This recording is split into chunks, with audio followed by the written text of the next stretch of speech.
शिव महापुराण के इस ऐतिहासिक भाग में आपका स्वागत है। इतिहास में कुछ घटनाएं ऐसी होती हैं जो आने वाले समय की दिशा बदल देती हैं। आज हम जिस घटना की बात करने जा रहे हैं, अगर वह न होती तो शायद धरती पर भगवान श्री राम का जन्म न होता और न ही रामायण लिखी जाती। पिछले भाग में हमने देखा कि भगवान विष्णु की माया के कारण नारद मुनि का चेहरा वानर का हो गया था और उनका विवाह नहीं हो पाया। अपमान की आग में जलते हुए नारद मुनि सीधे विष्णु जी के पास पहुंचे। नारद जी ने क्रोध में आकर भगवान को क्या कहा, आइए जानते हैं भाग 10 में। नारद मुनि जब बैकुंठ पहुंचे तो उन्होंने देखा कि भगवान विष्णु शांत बैठे हैं। नारद जी ने क्रोधित होकर कहा, हे विष्णु, आप बहुत कपटी हैं। आपने मुझे सुंदर रूप देने का वचन दिया था, लेकिन आपने मुझे वानर का मुख देकर मेरा उपहास बनाया।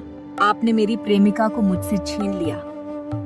क्रोध इतना अधिक था कि नारद मुनि भूल गए कि वे किससे बात कर रहे हैं। उन्होंने अपनी जलती हुई वाणी में भगवान विष्णु को 3 भयानक श्राप दे दिए। नारद जी बोले, हे विष्णु, जिस तरह आज मैं स्त्री के रहा हूँ, एक दिन आपको भी मनुष्य रूप में जन्म लेना होगा और अपनी पत्नी के वियोग में इसी तरह भटकना होगा। नारद जी यहीं नहीं रुके, उन्होंने आगे कहा, आपने मुझे वानर का मुख दिया, इसलिए जब आप मुसीबत में होंगे तो केवल वानर ही आपकी सहायता करेंगे।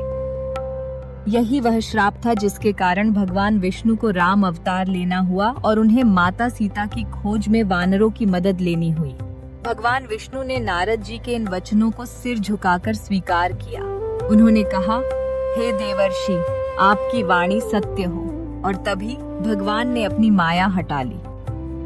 जैसे ही माया हटी, नारद जी का अज्ञान दूर हो गया। उन्हें याद आया कि वे तो ब्रह्मचारी हैं, उन्हें विवाह से क्या काम।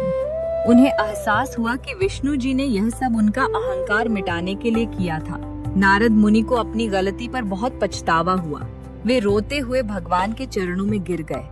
हे प्रभु, मैंने क्रोध में आकर आपको श्राप दे दिया, मेरा पाप कैसे धुलेगा। भगवान विष्णु ने मुस्कुराकर उन्हें उठाया और कहा, हे नारद, इसमें तुम्हारा दोष नहीं है, यह सब विधि का विधान था। तुम्हारे श्राप के कारण ही मैं धरती पर धर्म की स्थापना कर पाऊंगा। फिर भगवान विष्णु ने उन्हें एक उपाय बताया। यदि तुम पाप से मुक्ति चाहते हो तो जाकर भगवान शिव की आराधना करो और उनकी महिमा का गान करो, क्योंकि शिव ही सबका कल्याण करने वाले हैं। इसके बाद नारद मुनि का मन पूरी तरह शुद्ध हो गया। वे समझ गए कि शिव और विष्णु में कोई भेद नहीं है।